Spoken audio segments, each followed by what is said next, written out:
Are we on? Oh, sorry.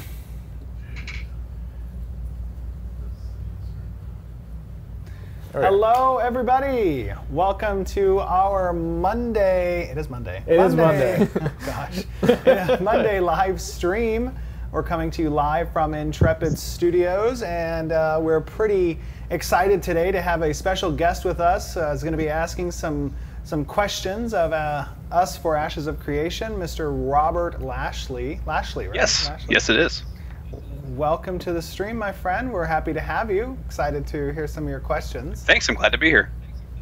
Yeah, so we're having a pretty awesome time still on Kickstarter. We're almost at 13,000 backers. Real close, getting real close. Just a few hundred off. Pretty We've crazy. passed the $2.25 million mark with 10 days remaining. I think that puts us, It does put us technically at number one? at number one Kickstarter. Yeah. Kickstarter, yes. Number one Kickstarter project, so congratulations. For MMOs. For MMOs. MMORPGs, Yeah. excuse me, MMORPGs, absolutely. MMORPGs that start with A. Yeah. Just kidding. No, huge Which is congratulations. really cool. Oh my Yes, that God. is awesome. We're really excited about it. We can't thank everybody out there enough for the amount of support that you've given our project. We're dedicated and excited to bring this amazing game to you guys. And we got 10 days to go, so let's hit that new race and economic stretch goal. Yeah, pretty excited. So, Robert, you have been hopefully following the project and have a pretty good idea of what we're doing. We're excited to hear some questions that you have for us. All right, I have, and congratulations. This morning when I checked, you guys were about $220 short of Camelot Unchained, but I kind of figured you guys would end up eclipsing that by the time we talked. So that does put you at number Yes. one. And I don't know if you That's amazing. I don't know if you realize it or not, but even if you wanted to lump Star Citizen in with that, while they did get to 34,000 backers, they only had Right. 2.1 million when they were on Kickstarter. Yes. So Do you hear how incredible you guys are? That like is how totally amazing. incredible you are. yeah, so that's That is pretty awesome. that's good. Robert, tell us a little bit about what you do and who you're associated with. I'm sorry, MMORPG.com. What is it that MMORPG.com is? It's a stream, right? Okay, so MMORPG.com is, I would actually venture to say, it's probably the world's premier website on the MMORPG genre. It's been around for at least the last 12 or 13 years. I believe it started off as a fan site for people to go and bitch about Star Wars Galaxies. Oh, wait, there's a key word there. What I was remember that. that. I remember that. I was there for that. Complain about their favorite MMO at the time. Eventually, and then I'd say about, oh man, it's well over 10 years, 12 years, 13 years ago now when EverQuest 2 and World of Warcraft basically launched at the same time. At the same time. Yeah, like the EverQuest 2 people hung out at MMORPG.com. That was their safe place. I guess that's current vernacular. So that was their safe place Bringing to back all go these and memories. complain about SOE because, they were all Star Wars Galaxy people there anyways too. So it's kind of evolved since then. I've been involved with the website for a little over 5 years now. Mostly written, been on developer streams before. Did a lot of interviews with developers on aging MMOs. Nice. First one was with like Age of Conan when they hit their 5-year anniversary. Did a lot of stuff with EverQuest 2. I hosted a monthly stream with Dark Age of Camelot. Oh, nice. Yeah, so That's every good. month we went through on all 3 of the factions from the beginning to the end and spent 5 months with each faction going through the Oh, that's cool. VR lakes and seeing the different perspectives of the factions at the different level brackets that would fall into those different RVR lakes. So that was a good time. A lot of written work. So recently I had a weekly column, and now I'm just kind of doing some stuff of my own, but still contributing there and hosting these developer interviews and things like that. Very cool. Awesome. Well, we're glad to have you. That's a Sure. pretty extensive history. Yeah. Very nice. I've done quite a few of these developer interviews and Kickstarters with Camelot Unchained. I think was probably the first one when Mark Jacobs was getting ready to announce theirs. Talked to Richard Garriott when they did Shroud of the Avatar. I did not talk to anybody during the most recent one for I almost said Camelot Unchained. Crowfall. But other than that, I've talked to just about everyone that's come down the pipe in the last 5 years. And you guys are the most recent very cool. and the most successful to this point that I've got to talk to. And I also talked Well, to Pathfinder, and well, unfortunately that became Oh, news. no. Such a great tabletop RPG. It is. Yeah, It is a wonderful system. It's great. It's a great IP, and hopefully they can find somebody to do it justice one day. Unfortunately, Ryan. See, now I love Pathfinder tabletop RPG, Yep. but I don't think you do like Pathfinder. I mean, You're a D&D guy. Right. You like 5th edition. Yeah. I'm a huge Right. edition What are you? fan. I'm everybody. I am system agnostic. If it's a fun game, I'm gonna play it. Okay, So got it. Oh, I think you call Pathfinder Magefinder. Yeah. Magefinder, I okay, think that's slipped a few times. It's an interesting system, but anyways, I guess we're not here to talk about tabletop gaming, even though we can do our own podcast on that. paved the path for MMORPGs. I mean, we wouldn't have it MMOs if it wasn't for MUDs and pen and paper RPGs. Right. So, thanks to people like E. Gary Gygax and Dave Arnett and all those guys. But it's actually really nice to. And speaking of MMORPG.com, it's great to see you guys lean into the term MMORPG in an age where a lot of developers, especially AAA space developers, are shying away from the label. Yeah. Right. No, that's so true. I think they're shying away from the label because the industry, the genre, has moved into a territory that hasn't seen very good performance with some of the latest developments. Yeah, blaming it more on the tag rather than the game. Yeah, which that is doesn't kind of, seem like yeah. it makes sense to me. I think that if we get back to what made the MMORPG genre so great, that's where we're going to see the revival come from. Absolutely. That's why we're embracing that term. That's awesome. So, anyways, before we get into like the nuts and bolts of the game, since you guys are on Kickstarter and you're seeking funding, I thought it was only best if we started off with a couple questions that did involve the money. So when you come to Kickstarter asking for crowdfunding, there's always the expectation that you should be more transparent with your finances to the public than if you were in a traditional developer or financier relationship, whether that's a dev publisher, dev, private funding. As such, I feel that it's, potential backers out there that want to donate to your project have the feeling that they should know how you plan on treating their money.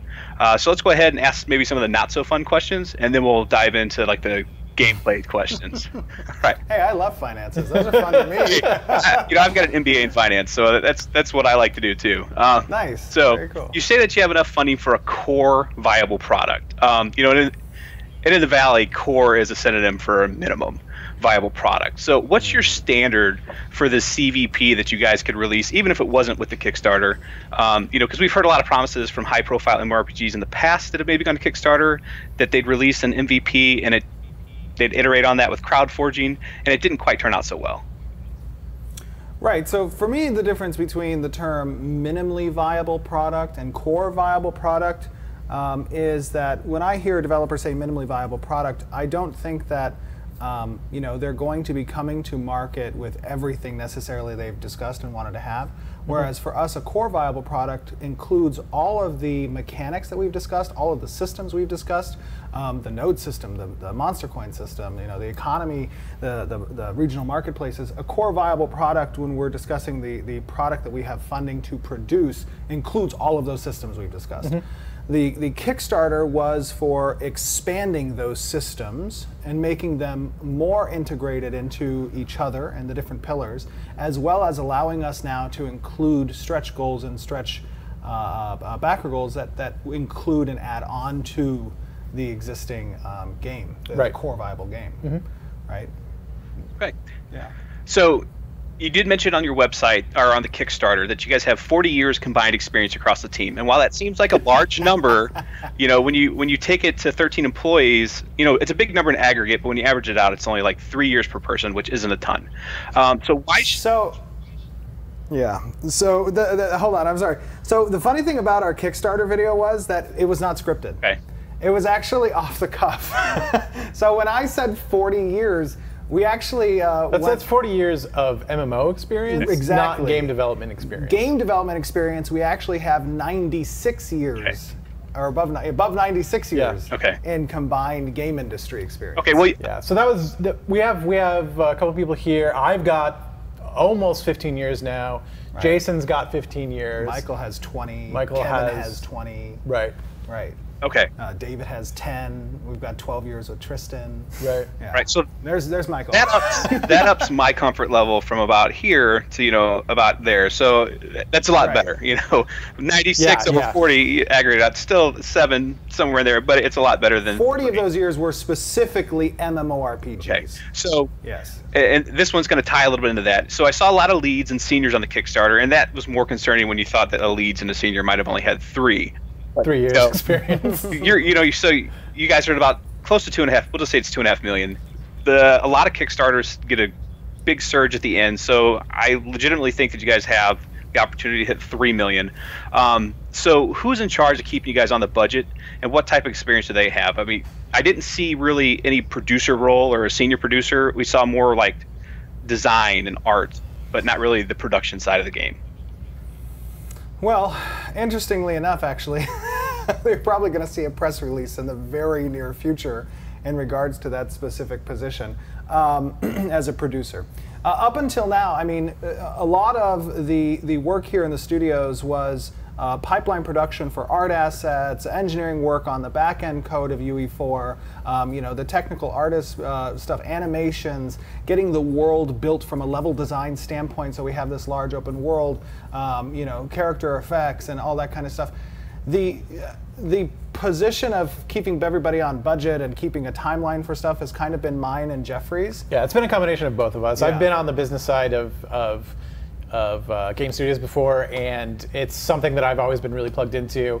I can give Steven a very good estimate on how long things take to build, what pipelines are the most expensive, what we need to focus our work on at this moment versus a year down the line, that kind of thing. So, and I think that you see the quality of that performance here between the two of us in regards to coming to Kickstarter after 15 months, what we've been able to show in relation to what other Kickstarters have shown.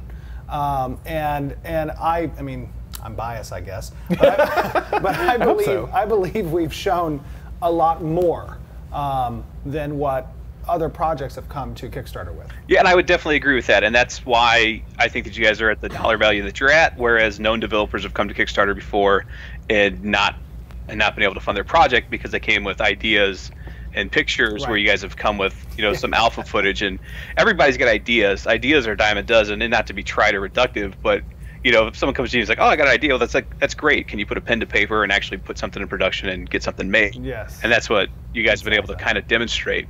That said, to try to compare it to another Kickstarter, because why wouldn't we? But this is the last one I'll ask about dollars and cents before we start asking about games. All right, so Camelot Unchained, Mark Jacobs came to Kickstarter. He was asking for $2 million and said, hey, if you give me $2 million, I'm going to throw $3 million of my own money in with it.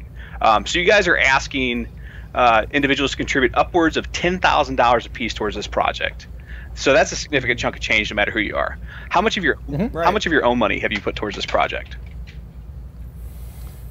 In total, coming to Kickstarter, I believe I've put in almost $2 million, just about $2 million into the project. So it was more along the lines, it was kind of reversed there, I guess, between the Camelot and us. It was more along the lines of, hey, I'm putting in $2 million. And then, I mean, above and beyond that, that was just before Kickstarter. Whether or not Kickstarter saw the success that we've seen so far, because we've resonated with a lot of people out in the MMORPG community and presenting Ashes of Creation as a viable divert from the course that the MMORPG genre has been going. I'm committed to funding the core viable product, which is going to be upwards of probably around $30 to $35 million. I think it's great that you answered that question and didn't just try and dodge it, because it goes to show the community out there, at least, if nothing else, that you actually have your own skin in this game. Because regardless of how many millions you do have, $2 million isn't just something you're going to find laying on a street corner one day. Like, oh, I can lose $2 million. That's no big deal. Right. Yeah. No. I mean, for me personally, Ashes of Creation is 100% a passion project. I mean, I got started very early in business at 15. Creating an advertising and marketing company, and then I moved in at 18 years old into operating an online website that sold nutritional and vitamins. And then at around 24 years old, I kind of moved into real estate and investments, and that's where I made a large majority of my success was through real estate and investments. And over the past few years, prior to starting Ashes of Creation at Intrepid Studios, I had really just kind of retired and kind of sat back and played video games, which is what I'd always done throughout my entire life. And when I was playing video games, I was playing MMORPGs. And I just got so frustrated with what was available that, I was... Is that the ice cream truck again? It is. Oh my God. He's got you timed to interrupt the stream. He knows what's up. Sorry. Sorry. So, I really just got so frustrated with what was available that I decided, I'm going to get together this amazing team and I'm going to build the perfect MMO and move away from this pay-to-win, cash grab, just non-inclusive stuff that's been coming out. Low risk stuff. Right, exactly. It's where I think one of the cool things is that we can take a lot of risks here, and that's all been enabled by Steven. And you can do that when you don't have a board to walk in. Right, exactly. If you don't have a board to come in and they say, what's the bottom line? Why aren't we selling, why the aren't top you like weapon this in the game cash over shop? here? Yeah, exactly. Yeah. That allows us to perform in areas that other AAA studios cannot do, or just other studios can't really do, and I think it's important for us to lead the charge in that direction and say, look at the reception we're getting, look at how popular these ideals are, and if you do this, you're going to see success, and hopefully people will see that with this Kickstarter and moving into production. Man, I really want ice cream. Sorry, just drove by the front door. Anyways, I think that's an important aspect of our project, is that we can lead the charge in the direction. I mean, think about this. I don't want to dwell necessarily on the cents and dollars here, but think about this aspect. When you look at other projects that have gone to crowdsourcing, that have gone to Kickstarter, one of their primary hooks in their packages that they offer backers are in some way, shape, or form pay-to-win related. They give an advantage to the players, and that's how they intend to hook people to buy at the $100 package access. In addition to the alpha access and whatever, you're getting pay-to-win items. Our Kickstarter has absolutely no pay-to-win item. There is no item that is gained through a package that gives you, a player, the advantage over another. And one of my, I wouldn't say concerns, but one of my, I guess, is this going to work or not, specifically in regards to how we were presenting the project, was that we don't have any pay to win. And will it be incentive enough to include those cosmetics and show our ideals and presentation? And will the game be exciting enough for people to invest? Yes, and it turns out that it was much more than those games that came to market with the pay to win stuff. So, I think that really sends a message. It's a proof of the model. Yes, it sends a message that this is what players want. It's funny that you bring up pay to win, because you did mention it in the video, and it was something that I had written down to touch on later on, but I'll go ahead and jump to it now since you brought it up. Even in there, you did mention advantage. But different people play games for different reasons, and a lot of them view pay to win differently. Like, I don't even think you ask 100 different people what the definition of pay to win is. You're probably going to get you're going to get 100 different definitions of pay to win. So what's the Intrepid Studios definition of pay to win, and what won't backers or future players in a couple years find in the game? I think that the important thing to note about pay to win is you see a great variety of players when it comes to the MMORPG genre. You see the hardcore 10 hours a day or 12 hours a day, or God forbid, some of them are 20 hours a day, that are playing the game nonstop. You see the people who only have a couple hours a day maybe to play the game when they get home from work, or the people who may log in a couple hours a week or something along those lines. You have a wide spectrum between casual and hardcore players. And pay to win came as a monetization gimmick that studios could use to prey on the casual players that wanted to compete with the hardcore ones, right?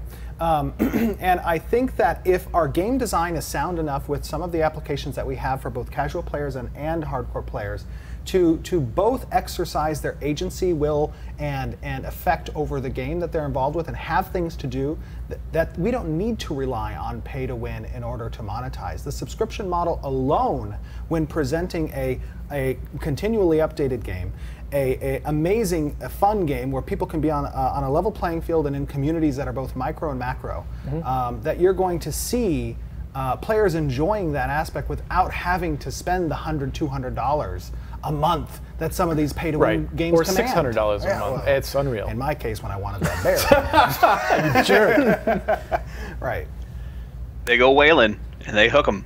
They get them. Yeah. But so let's go back to your video. You started it off with a little sentence, and it was an open world an open world non-faction based MMORPG set in a high fantasy world.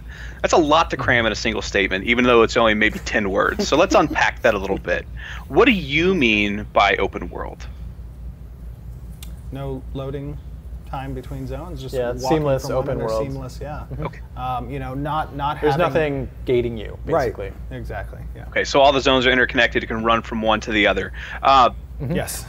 So it's not necessarily going to be one giant contiguous landmass. There's going to be lakes, rivers, oceans, different continents possibly. Well, there'll be terrain. Yeah. Oh, yeah. There'll be terrain markers that kind of separate the regions, obviously, but you won't have to have a load screen when moving through those regions. Right. Sounds great. So, will this open world be shared by all? Are we looking at like a mega server like ESO? Are we looking at different instance zones, shards? What's the tech like to support this open world? We're looking at different servers that have their own unique populations and their replicated worlds. Yeah, so we're not going to have a mega server. Right. You know, we're looking at our population caps right now. Not quite sure exactly where they're going to fall, but that's how we're going to be separating the population. We're probably going to do instancing only in certain dungeons. Where we want to have a greater narrative appeal and stuff like that. Right. Some things, yeah.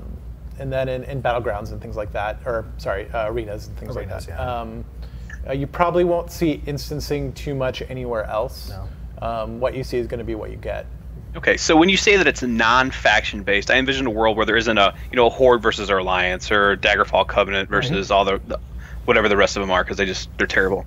Except Evan Hart, they're great. I like them actually. Yeah, there's a lot of potential in the game through mechanics and systems that relate to both nodes and organizations and guilds and castles, where you'll see these pseudo factions maybe come about through player agency, but there's not going to be a hard faction difference. Okay, so We want players to create their own side. Yes, exactly. Okay, so there will be that social glue that bonds them together. It just won't be pre-populated onto them when they're creating their character. Right, and that might be because of the economy, it might be because of where they call home, it might be because of what organization they're with, it might be because of... And they're able to choose their own organizations. Even if they chose one, they can move to a different one. Like if they're a citizen of one node, they can move to a different node. If they're in a guild, they can move to a different guild. If they're in an organization, whatever. And we see these battle lines constantly shifting, so that on day one, the alliances and fights will be different than it will be 2 months down the line. Correct. And we want that. We want that kind of shifting battle lines and shifting alliances and shifting, friends and foes. Right. And who wants to? I mean, for me personally, it was always for faction-based games. Like, I want a different scene every now and then. Right. Like, I mean, not everybody wants that for years on end to be a part of the same faction. Maybe they want to move around. And or you can't do anything about it, right? Like if I go attack a undead place in, game X, like I can't really take it down. I can't really do anything to disrupt that alliance, where in our game you can. And you're being told like who's your enemy, and who's your friend. And I may not like my friend, and I may like my enemy. It opens I don't up want to have to re-roll my intrigue character and stuff like that. Exactly. Really Oh yeah, a keeps it whole flexible. different level. Political intrigue, that kind of That stuff. you wouldn't find in a faction game because there's no reason to. Absolutely. I'm sorry for the Horde. I just had to throw that out there. If you played Alliance, we just can't talk anymore. No, I'm just kidding. All right, so this isn't a bad thing, but there are more high fantasy games out there that you can shake a stick at. So,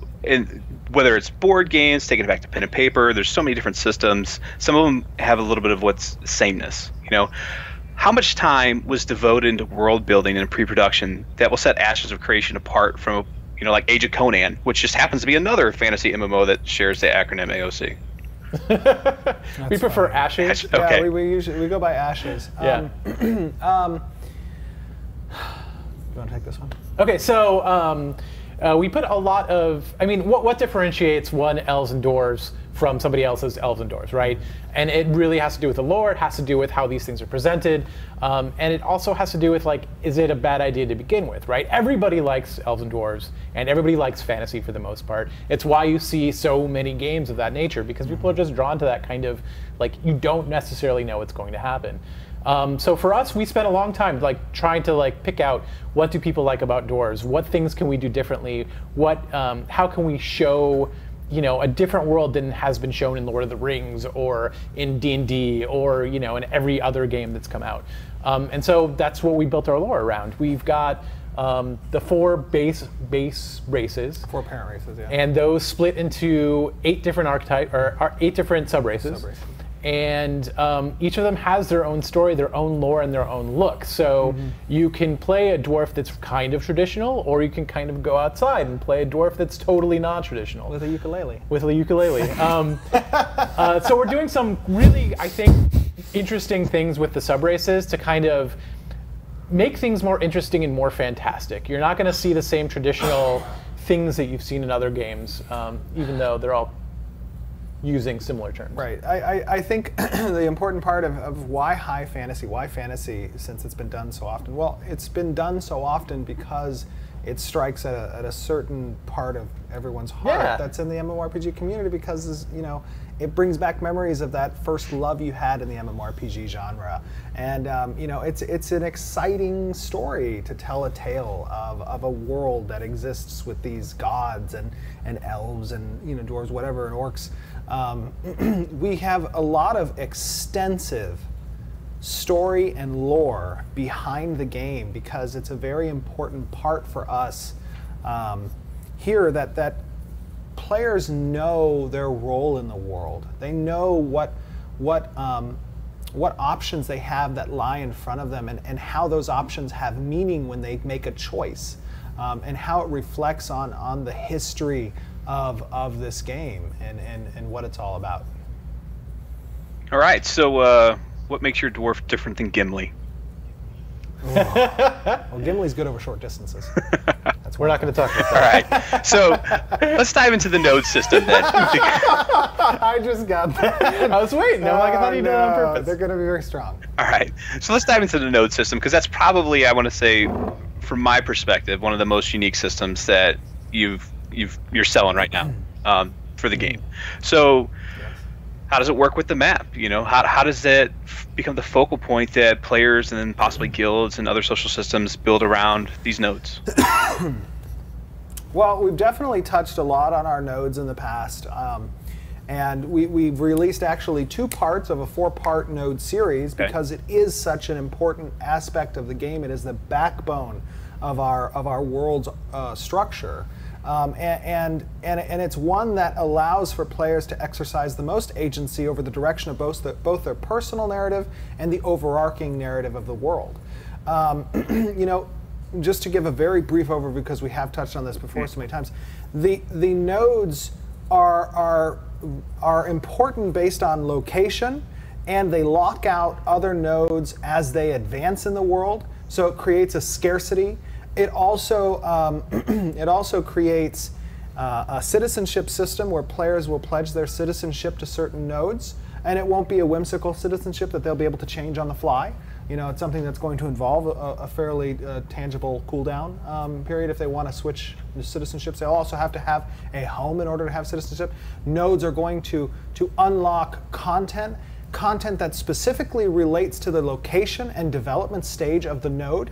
It's going to be a different feeling for the players. They're going to experience a more linear timeline within the game's story, that you're going to have events and history that is experienced by the player base. You know, if they were present a time ago when this node was fought over and destroyed, or when it was built and they owned a home at the beginning stages of it, and now it's this vast metropolis. You know, it kind of redefines what the players will experience in an MMORPG, to come into a wilderness that is devoid of really any structure outside of what the community creates themselves. And then what can be created can be changed. If they want to experience a storyline that's been seen on another server, but, you know, you're fighting a dragon because you're near a mountain, and another server's fighting a kraken because they're near the coast, and you want to fight that kraken because of its drop table if you want to meta it, or because you just want that under your belt to be the server first to take out that kraken, and you have yet to develop the node there. You know, it's incumbent upon you to manifest that in the game. All right. Well, I did do a little research about the nodes before I came in and asked you the question. I thought that you might be like, yeah, we talked a lot about it, and I totally understand. It's not me. I could talk all day long about it. It's everyone who's on Twitch. I get it. So because I know they've heard it. But I do have an original take on that. So you did mention that Okay. nodes are going to be better at certain things from the start, creating a competitive advantage for people to want to move and not be on one side of the world or go to the other or switch allegiances.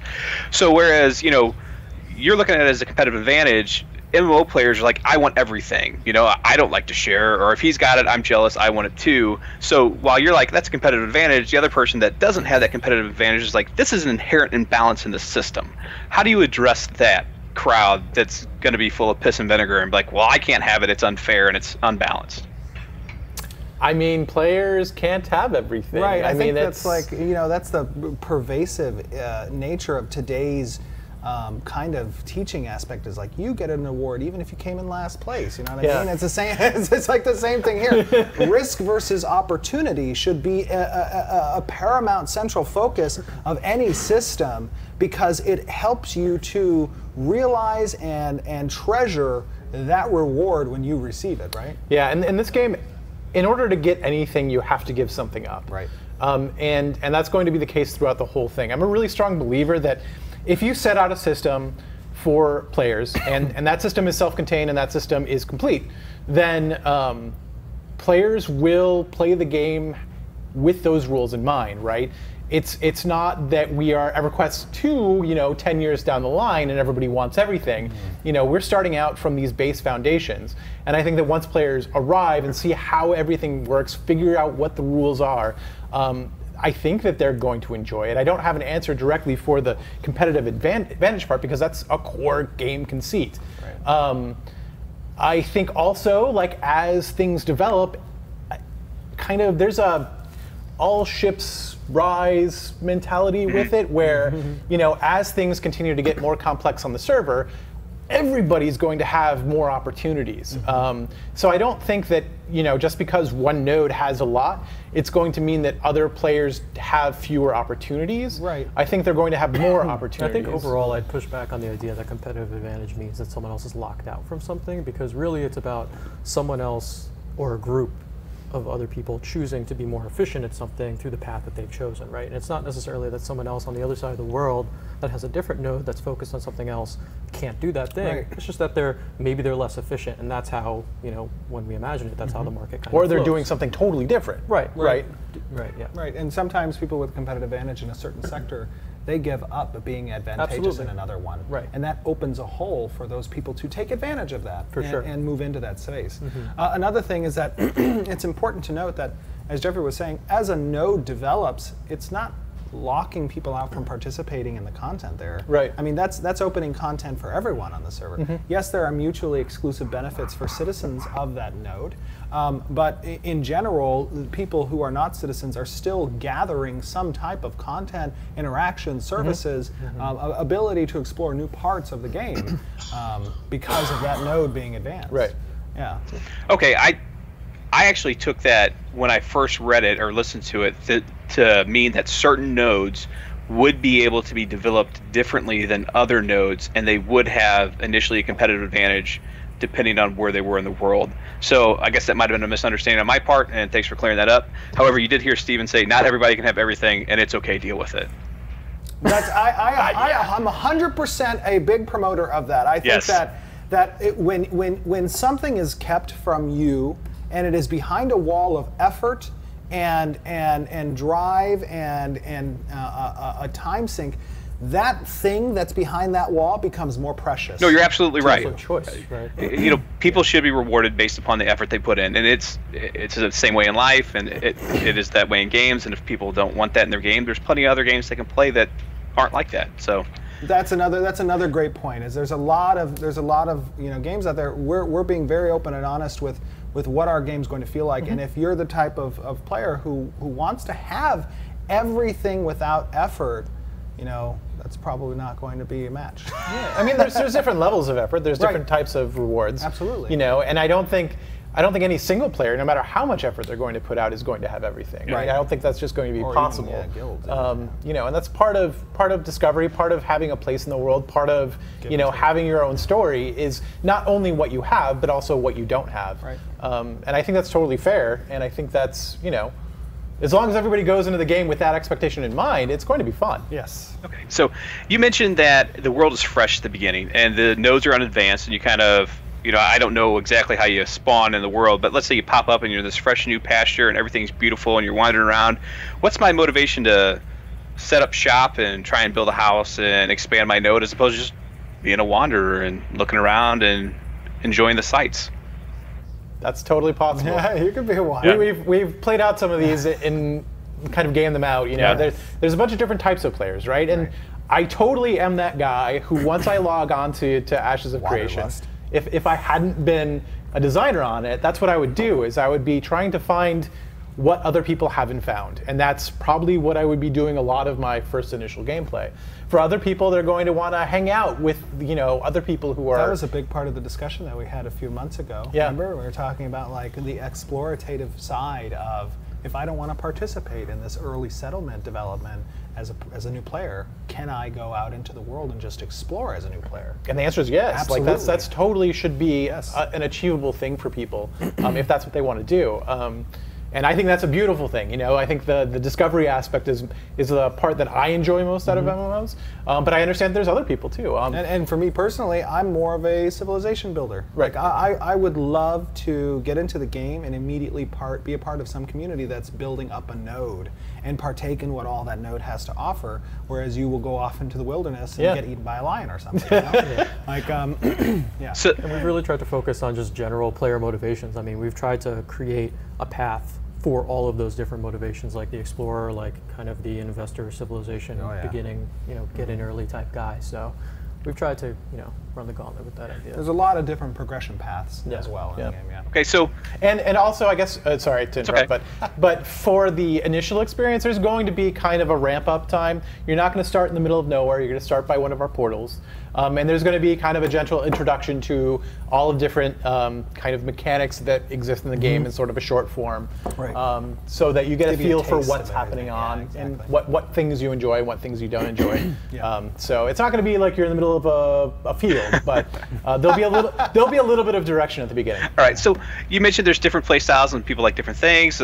One's a wanderlust, some are happy home builders. What if I'm a happy home builder, I'm improving my node, and I want to build a civilization. I don't want to risk my civilization that I'm spending all this time in being destroyed.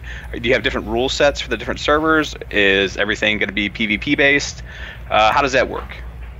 Well, everything's not PvP based, but there are no different rules for different servers. There's no PvE server, PvP server. Okay. It just wouldn't work without a PvE. Yeah, everything in the game works around some central pillars that we kind of discussed in the Kickstarter video.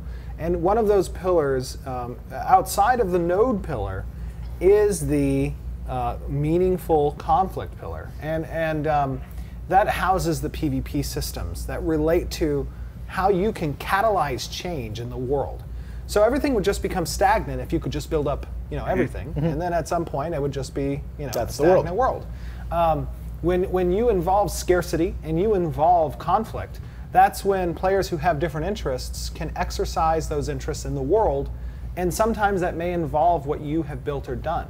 And that's okay. It's okay to do that because, again, that's the risk versus reward relationship. When say, for instance, you've dedicated time towards building a node, and other players have dedicated that equivalent time towards sieging the node, there's going to be a pitched battle between those players, and it's going to be... Because they both care about what's happening. Exactly. Right. They spend that time doing this because they care passionately about having access to that content, whether it be the siege or the defense, or owning the home. But it is important to note, however, that when you create a homestead, so to speak... A freehold. Excuse me, I'm sorry. Did I say homestead? Why did I say homestead? Playing too much ESO. Yeah, right, exactly. When you create a freehold, there's going to be an initial cost assessment for creating that freehold. And then if that freehold gets destroyed, replacing it somewhere else will not involve that initial heavy cost. Because we understand that change is a component in the game and you're going to be seeing these sieges occur, and we understand that may involve losing out on your freehold, you'll be able to place that elsewhere in a new node as a new citizen somewhere. Okay, so going from the macro down to the micro, I know that my node's going to be at risk, but caravans are also part of the economy too. Let's say that we're out protecting a trade route. Do I have to worry about Joe Schmuckatelli coming up and ganking me in the back and trying to steal what's on my caravan, or is that one of those other risk versus reward type deals? So he's not going to steal necessarily what's on your caravan, and instead it's going to be, as your caravan moves, and again we've touched on this before, but I'll go quickly as an overview. As your caravan moves throughout the world, it's going to have a static proximity zone around it that's going to prompt a user with an interface that says attack, defend, or ignore, basically. And players can choose to participate in that caravan grounds as either an attacker or a defender. The caravan itself will have a varying degree of hit points and defense stats and speed and things that players will be able to adjust and customize, as well as hired guards. And they're going to have to destroy that caravan with you defending it first. Hopefully with your friends. Hopefully with your friends and or with other defenders. And if they manage to destroy this strong caravan, then there'll be a wreckage there that will have a portion of the goods inside that attackers can partake from. But yeah. Okay. Yeah, it's moving goods around like that en masse, because when we're talking about a caravan, we're talking about a pretty sizable amount of goods. That act should have some weight, and that's part of that. I don't think Joe Schmo singular is going to necessarily be able to gank that. No, yeah. You would have to have Joe Schmo and his buddies. Okay. And the intention is that this is a group kind of size in skirmish or encounter. Right. So other than that, are you at risk just basically anytime you're out in the world from other players? Definitely. Okay. Yeah, so I mean, we have a flagging mechanic, okay, and the flagging mechanic allows for non-combatants, combatants, and corrupt players. Okay.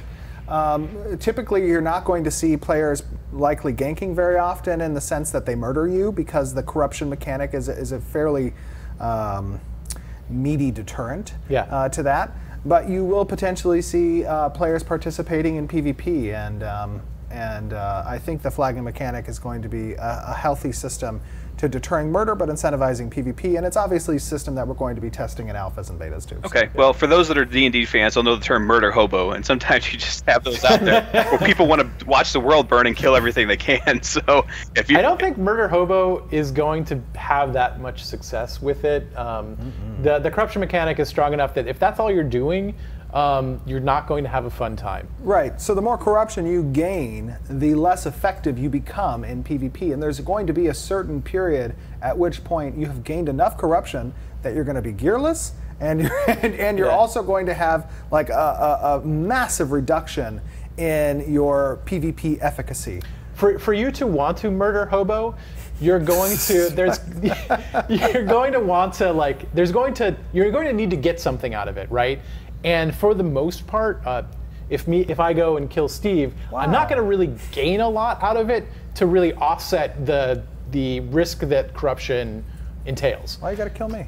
Just as an example. Unbelievable. Not saying there's anything. Don't bother coming into work tomorrow. I think we want to call HR on that one.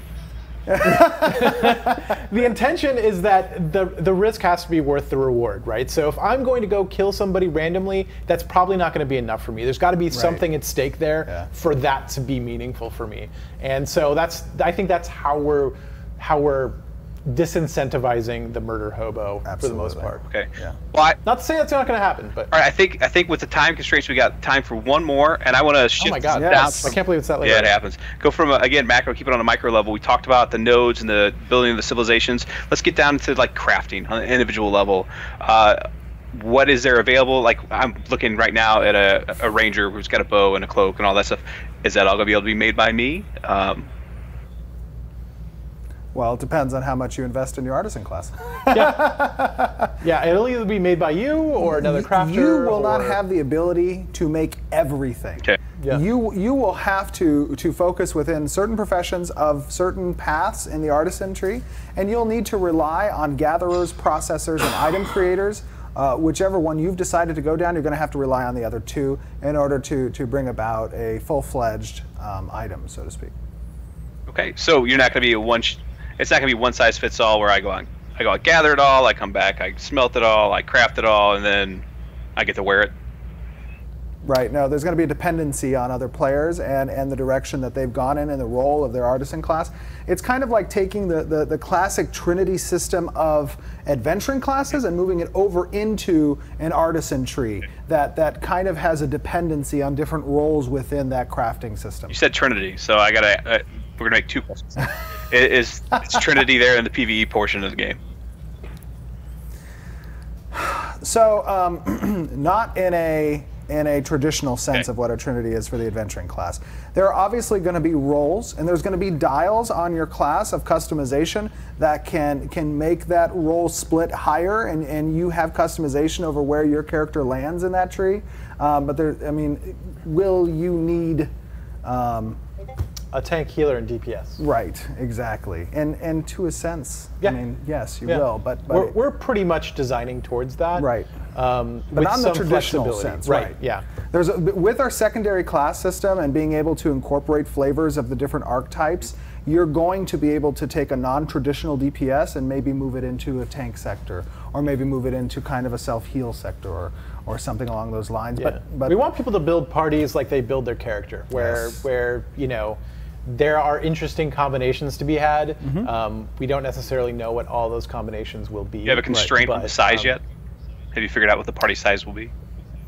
We're looking at 8, but that may change. So it's something that is still fairly firm, but not totally solid. I mean, a lot of this, you know, we plan to heavily utilize our testing phases of alphas and betas to bring a lot of these design discussions into a working environment and see exactly how they feel. Yeah, the players who get into our alphas and betas will probably see some weird stuff, so we're kind of excited. All right, well, thanks for having me on to pepper you guys with a bunch of questions for the last 45, 50 minutes. Thanks for being here, man. Absolutely. Thank you very much for coming and joining us, Robert. We really appreciate it. You had awesome questions. You're welcome, and the best of luck to you guys and the rest of your campaign, and I hope you guys get all the money you need. Thank you. Thank you, sir. Appreciate it. We do too. Take care, Robert. Bye. Take care. All right. So we have some questions from the community, from our forums, I believe. Do we or no? We do. Oh, we do. Okay, cool. Getting there. Let's see what our first question is.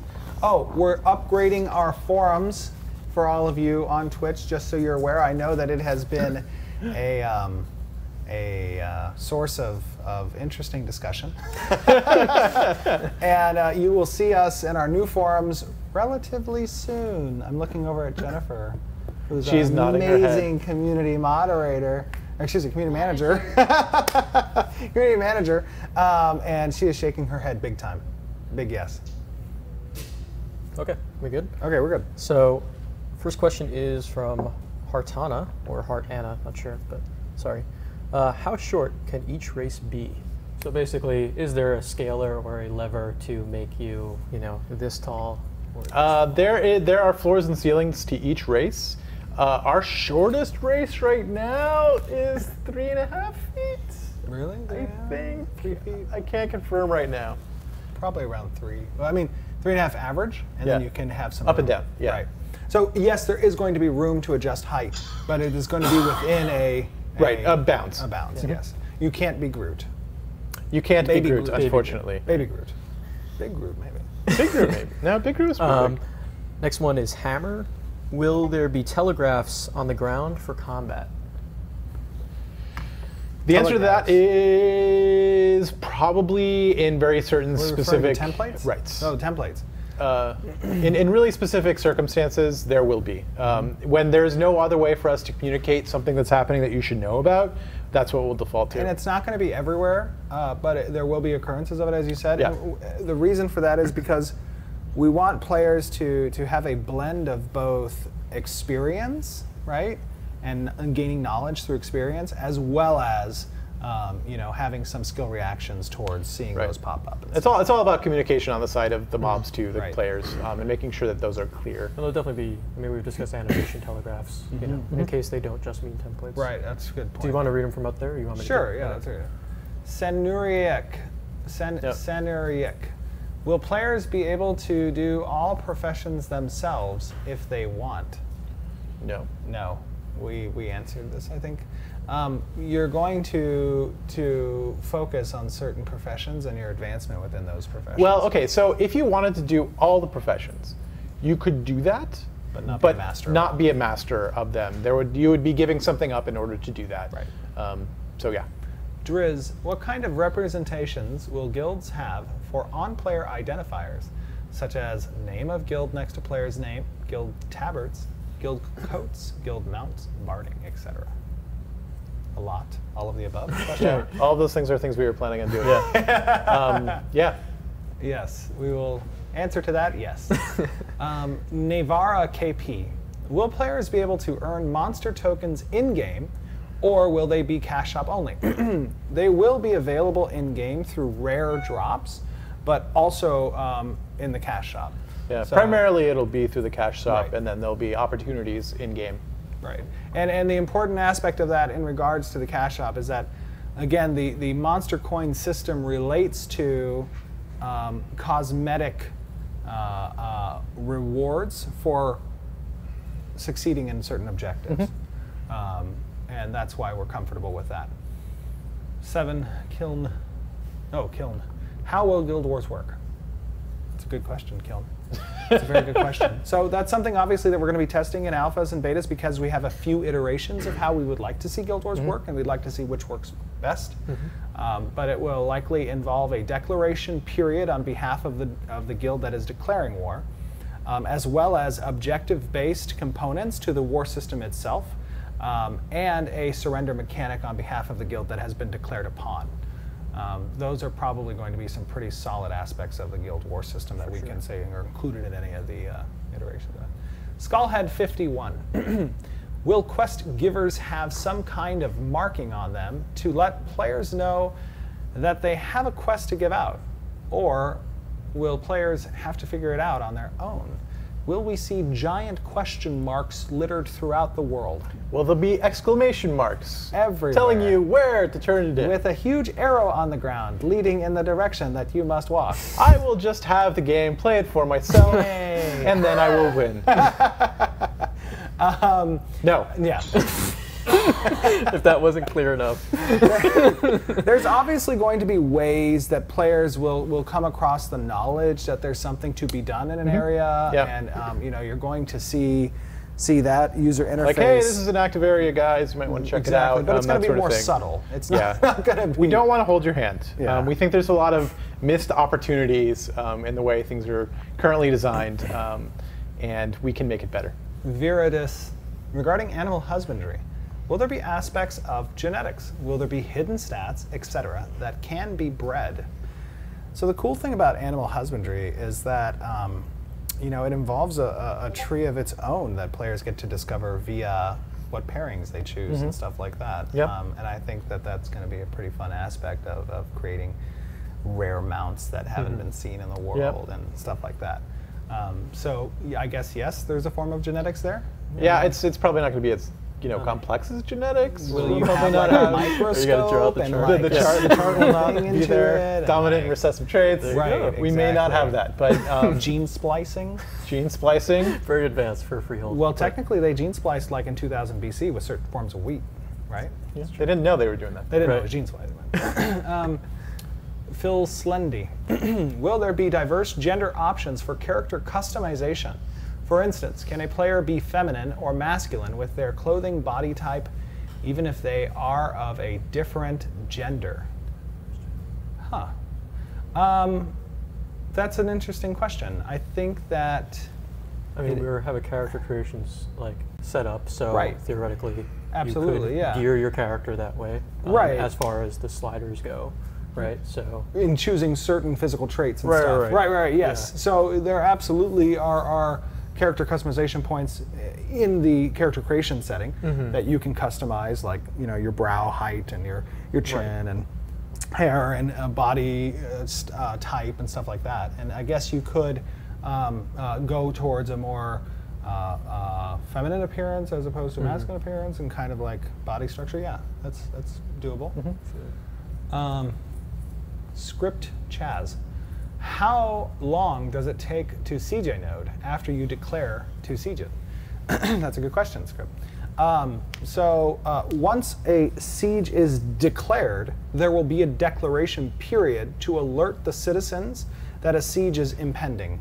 And that declaration period is dependent on the stage that a node is at. So a village stage may see somewhere around a day declaration period, whereas a town maybe 2, a city maybe 3, a metropolis maybe 4 days, allowing preparations to be had for people to come online and just be made aware that, hey, there's an impending siege. Once that siege declaration period is complete, a siege will occur, and that siege will likely take place over around a couple hours. Yeah. Yeah. And again, these are all just preliminary times. Yes. Those will probably change as we will test those. Tighten things up. Yes. Kabuki Girl. How interactive will furniture be in the game? I.e., can you sit in a chair and lay on a bed? Yes, I think so. You'll be able to sit at a chair and lay in a bed. Yep. Fun and will guild halls be able to house more than one guild?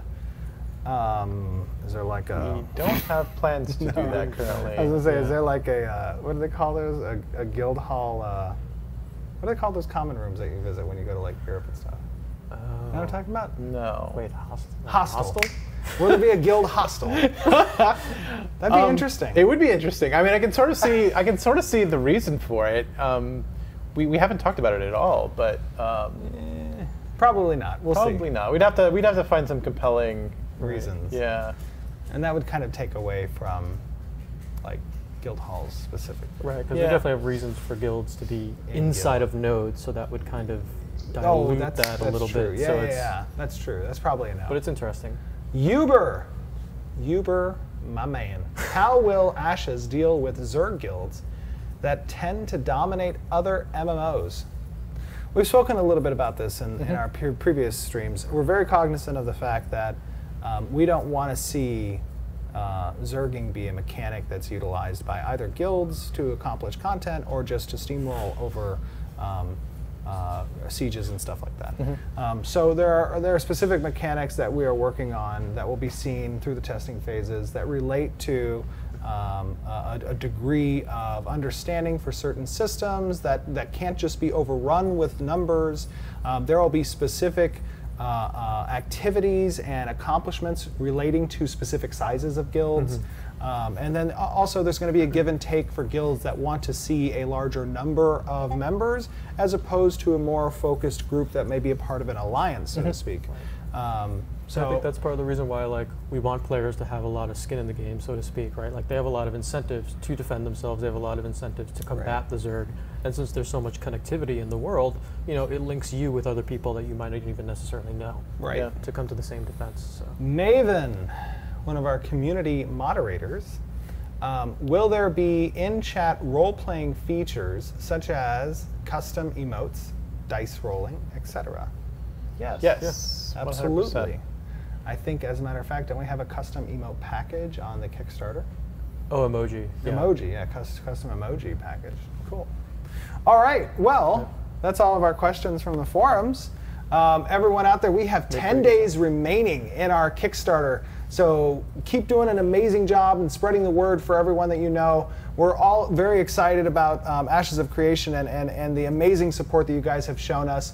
And we're going to continue these streams up until the end of the Kickstarter, at which point we'll be doing them twice a month, keeping you guys updated with activities and accomplishments that we've done from a development standpoint. Taking questions from you guys. Absolutely. And holy crap, #1 MMO on Kickstarter. Come on. That's amazing. Congratulations, everybody. Again, thank you all, and we will see you on Wednesday. Have a good day, guys. Thanks, everybody.